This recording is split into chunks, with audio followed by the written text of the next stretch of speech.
CA project training direct manufacturer নিয়ে কি বলছে যে মালটা আমি মার্কেটে 30 টাকা লাভ রেখে ফেলবি সেই মালটা হাত বদল হতে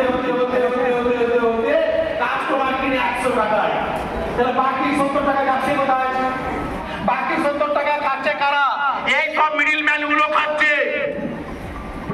আমাদের পরিশ্রমের টাকা, আমাদের মেহনতের টাকা, এই 70 টাকা এই দোকানদার একটা অংশ লাভ করে, হোলসেলার, স্টকের distributor, retail distributor, national distributor, এরা আমাদের পরিশ্রমের টাকা, ফোন পসিনার টাকা এরা ভোগ করে, এরা ভালো বাড়িতে বাস করে, এরা ভালো গাড়িতে চড়ে, এরা কোয়ারেন্টাইন করে। কিন্তু মেন কাজ আমরা কাস্টমার, আমরা কিনে মরি, আমাদের না পরিবর্তন আগে হয়েছে না এখন হবে, তাই তো স্যার?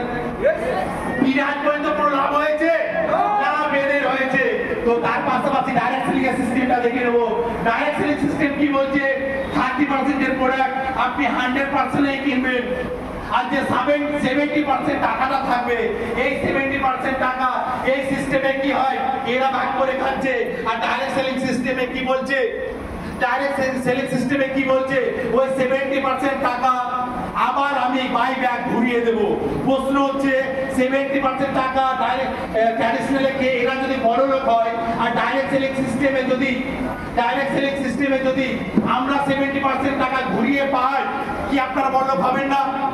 কি হবেন? তো আপনাদেরকে আবার ওই 70% আপনাদেরকে বাই ব্যাক দেওয়া হবে একটা সিস্টেমের মাধ্যম দিয়ে, বাই ব্যাক। ওকে।